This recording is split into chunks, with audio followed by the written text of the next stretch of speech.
Isa sa mga pinakamalaking gastusin ng bawat pamilyang Pilipino ang bayarin sa kuryente. One of the highest in the world ang singil ng kuryente dito sa Pilipinas.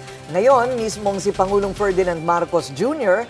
nananawagan ng agarang pag-amyenda sa Electric Power Industry Reform Act o EPIRA na 2001 pa nandyan, pero ngayon palang re-repasuhin, ganun ba yun? Upang alisin ang system loss charges na ipinapasa sa mga consumer at isinusulong din ang Sariling Kuryente Act. At sa kabila raw ng EPIRA ay mahal pa rin ang singil sa kuryente sa Southeast Asia at pang-apat sa Greater Asia. Nang tanungin namin ng taong bayan, naintindihan ba nila kung bakit ba mataas ang singil ng kuryente? Ang sabi nila? Actually, nung dalaga ako, until nag-asawa ako, nagkaanak ako, hindi ko maintindihan. Basta alam ko, may loss. Hindi ko alam kung saan at kung paano nangyari. Paano nangyayari?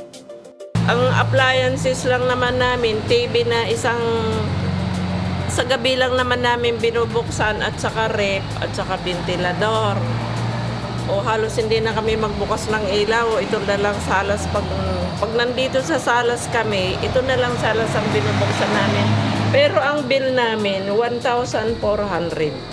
Saan naman kami kukuha nitong saan namin kamay ng Diyos kukuhanin itong pambayad namin nito?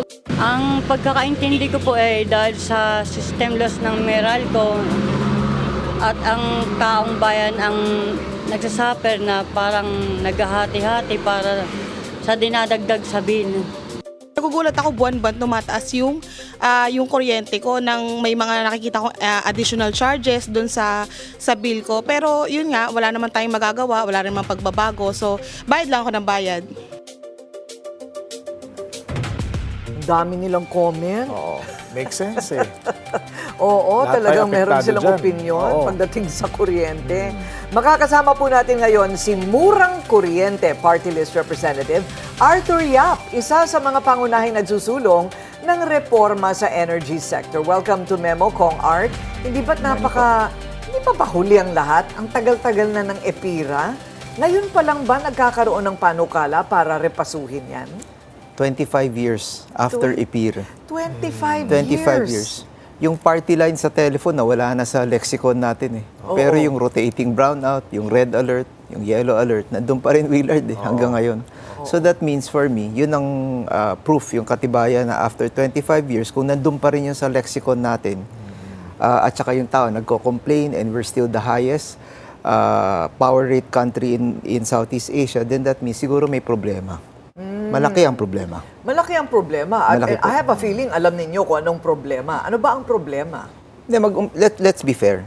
As long as dependent tayo sa foreign fuel to power our power plants, talagang wala kang fighting chance. 70% tayo eh. Kaya tama talaga na i-broaden natin yung power base natin. Kung saan tayo bumibili ng power natin. Tignan nyo po yung electric billing nyo. 65% ng generation. And yung 65% na yun, 70% po nun imported fuel ho yun. Ayun. So we have to broaden that base. So in a nutshell, why is the Philippines one of the highest in the Well, cost of electricity? So if you have to import more than 70% of your fuel, humatching lang dun sa Middle East, and yun yung po yung source natin, syempre, may immediate impact po sa atin. Kaya yung sinabi rin ng Presidente sa SONA niya na i-consider na natin yung nuclear power, that imagine, ang nuclear power, makakapagbenta yun ng 2 pesos per kilowatt hour lang sa atin. Ang binabayaran natin ngayon, 15 to 17 pesos per kilowatt hour. Ang layo ng diferensya, yung renewable energy, yung wind energy, hydropower, lahat po nun, kailangan po i-explore natin. But ang tanong, hanggang kailan pa? Hanggang kailan pa? Maghihintay. Maghihintay. So, yung tao, talagang pagod at inis at galit na galit na. Kaya yung announcement ni Presidente na tatanggalin yung systems loss, that's very welcome. Kasi, ano yan eh, it is a sign na na-recognize na po yung injustice ng charge na yun. Kasi yun po yung kuryenteng hindi naman natin natatanggap, hindi natin ginagamit. Tinatak sa atin, pinababayaran, sinisingil po sa atin, tinatax pa tayo doon. May VAT pa. Oo, may VAT Naku, pa nga eh. Dapat i-refund yung ilang taon binayaran nating system loss. Ideally, Kasi hindi naman Good natin luck. napakinabangan Diba? ito eh. VAT is a consumption tax. Ano yung kinonsume mo doon? Tama. Kasi nawala yung power or ninakaw yung power. Pero sorry, babayaran mo to. You know, they keep saying, hindi kasi naman maiiwasan. Para kang nagdala ng yelo mula sa tindahan papunta ng bahay. Siyempre may konting tunaw. Hindi ba? Pero binayaran mo ng buo yung yelo. Eh, hindi naman po yelo ang pinag-uusapan natin dito. If there is systems loss, So agreed, ma'am. Oh. Hindi nga natin maiiwasan. But who bears the burden? Dapat ba ikaw? yun. So, doon sa nakaw, yung distribution utilities, magsipag-sipag naman kayong umikot. Tignan nyo naman if you're making the proper investments on your distribution lines or yung mga inaano dyan, yung mga gina-jumper cable dyan. Linisin nyo naman yan dahil wala kayong pakialam eh. Okay lang dahil alam nyo, babayaran kayo. Eh, doon sa transmission lines at saka doon sa generation, tignan rin natin yun sa non-technical losses. 'Di ba? So, sa technical losses. Sa technical losses, baka may mga 3% doon na kailangan. They have to invest in the transmission para hindi masyadong malaki yung systems losses. And we should not bear it. But who are we talking about? Can they invest in...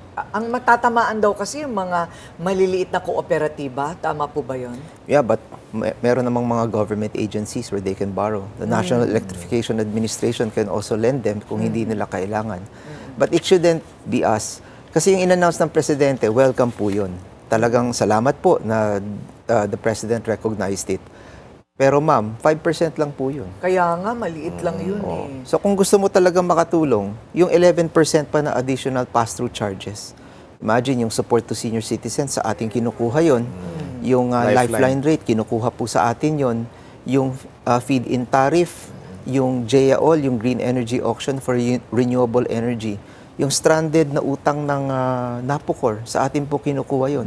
Yung missionary electrification, dun po sa mga isla-isla, dun sa mga malalayong lugar, sa atin din po kinukuha yon. Wala namang permission from us. So these are all government social policy decisions. Why are you paying for it? Shouldn't the government put it in the budget? Correct. Yun ang point. Subsidized. And that's 11%. Oo. So kung yung 5 mo plus 11, Mr. President, medyo lumalaki na rin po. Maganda na rin po yun. So, in the meantime, magkano yung kinolekta natin, ma'am, dun sa increase po ng petrol prices at saka ng mga fuel prices because of these increases?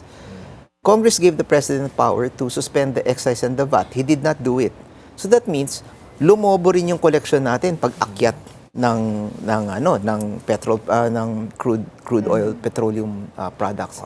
So, magkano yung generate nun, ma'am?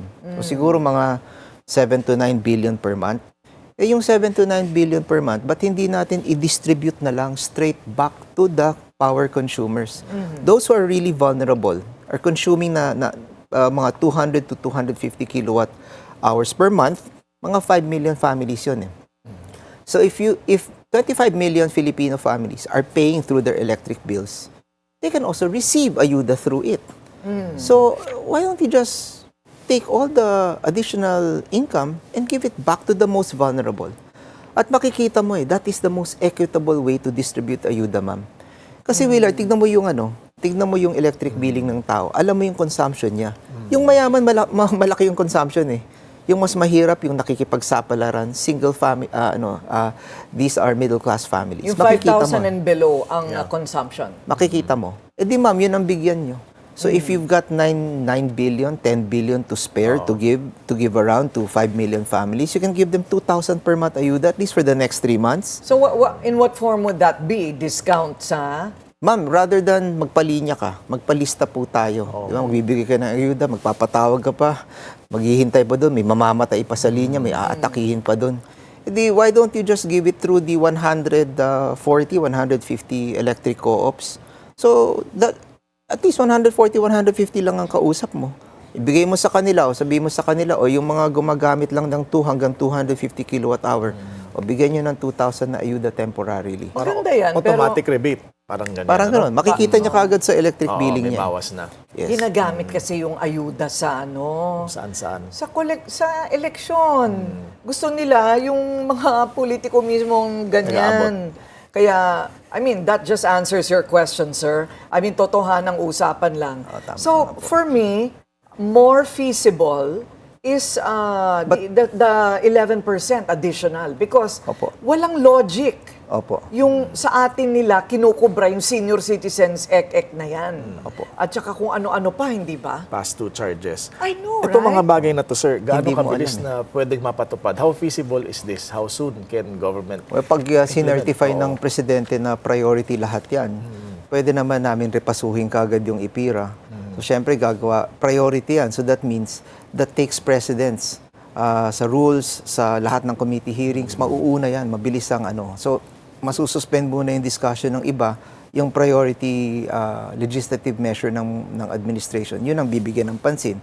And the Senate will also do that. So, ako, realistically, I think by Christmas, this could be out. This could be out? Yes, pero ma'am, isama mo na nga lahat. Kung, okay. kung yung 5 Ay, oo. kung yung 5% lang, Yeah. sama mo na lahat ng pass-through charge, Mr. President. Nandun na tayo Yes. eh. O, na-recognize mo na eh. Oo. Ayun. O kasama natin dapat yan sa balita, sa agenda mamaya. Oo. Hindi, kasi ang nakikita lang system loss kasi yun lang binanggit ang Pangulo. pero Now, may most iba pa. people, as we saw sa MOS natin, hindi nila alam kung bakit di nila binabasa. So, iisa-isahin natin yung ano na yan, yung Breakdown. 11% na yan. Okay, are you for nuclear energy? I believe in it, yes. I can't believe why South Korea, Japan, Taiwan, subjected to so much earthquakes and typhoons as well, especially for Taiwan and the southern portions of Japan, and still they can afford to have nuclear energy. So why not? Why not us? Correct. And I think nabayaran na rin yung Bataan Nuclear Power Plant natin. So baka doon, pwede na tayong, we can rethink about doing it there. And for people who think we don't have nuclear power, just go to UP. There is a nuclear power plant at the UP. Sa Nuclear Research Institute natin, may power plant doon. And Right. it is operating. May nuclear fuel po yun. So we can do it. And all over the world, we have a lot of competent Filipino scientists who can come home and man it if we The give UP it. people are for nuclear energy? Well, they house a nuclear reactor there. So ang belief ko na pwede. Ang laki daw kasi ng ibababa ng Opo. presyo. What is an example? Eh, Halimbawa ngayon, ang Sa Pasig, ma'am, Yes. 15.50 per kilowatt hour. O, ang nuclear power siguro 2 pesos. Ay, ang laki. 2 pesos. Oo, Sa China po, nung umikot po kami to do a study on these plants, ganun. Shanghai, ma'am, 4 pesos. Because may nuclear sila. Masyado po bang malaki ang investment? Siyempre malaki po. Pero ngayon po, ang pini-perfect po ng mga nagbebenta, yung mga micro reactors. They can produce from 5, 10, 15, 20 megawatts. Yung kada bahay. Hindi po. Ano po 5, 10, 15, 20 megawatts na micro reactor. Yung micro reactor na yon, that's smaller and the fuel is much more improved. At saka yung mga nangyari dati, yung mga 3 Mile Island, Chernobyl type na mga disasters, iba na kasi yung design at saka iba na po yung fuel at saka yung safety and activation and deactivation process na ginagamit ngayon. The microreactors will provide for how many households? Oh, ma'am, for example, ang Bohol, we are a province of more than 1 million people. Our total consumption is about 140 megawatts. So, ma'am, imagine 20 megawatts. That's already 10, 15, 20% of our needs. So, that's how much it can do. So, hindi naman kasi, ma'am, kailangan itaya lahat sa nuclear. Pero kung may nuclear ka, may wind ka, may hydropower ka, may solar power ka, tapos may grid ka, may traditional coal ka, pag pinagsama-sama mo yon, we have a fighting chance now to lower that 65% na bumubukol sa billing natin. Kung Art, ano yung magandang mix para mabalance itong mga different sources of energy, renewable energy? It depends. Depends sa anong area.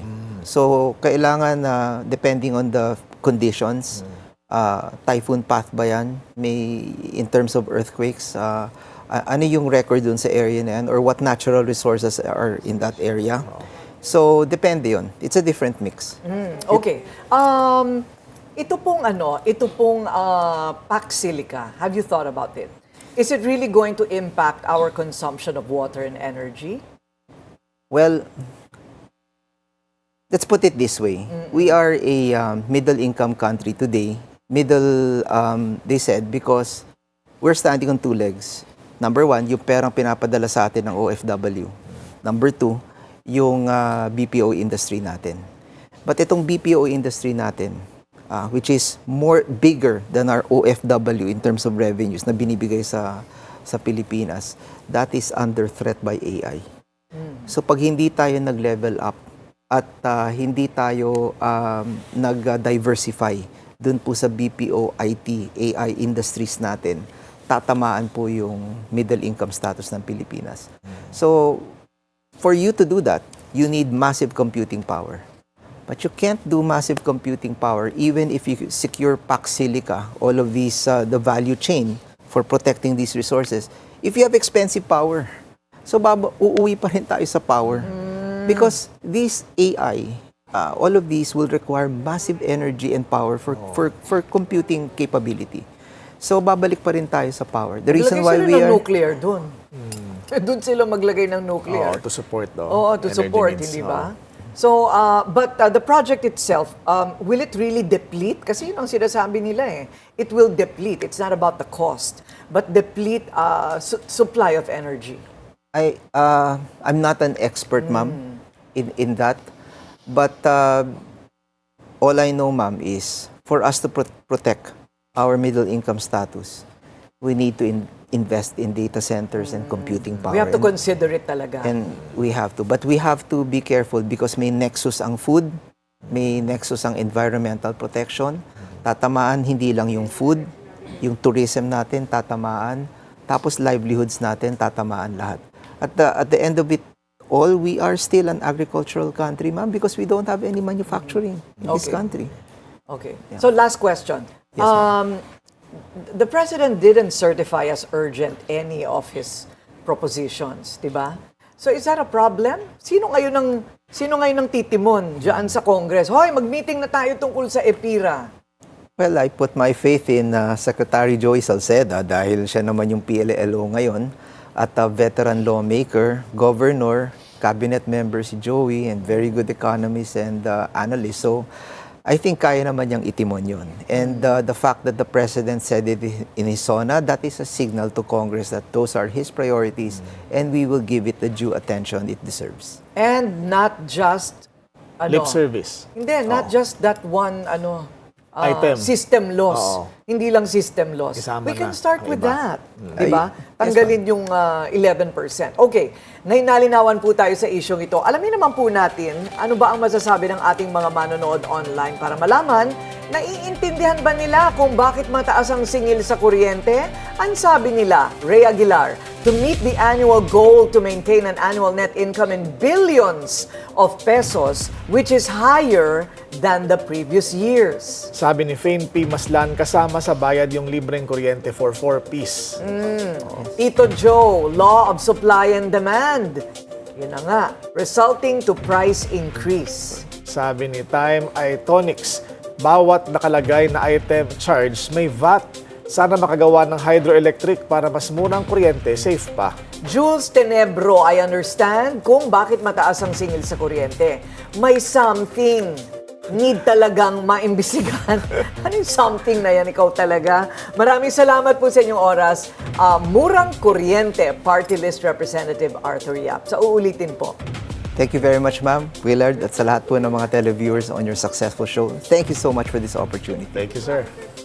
Okay, maraming salamat.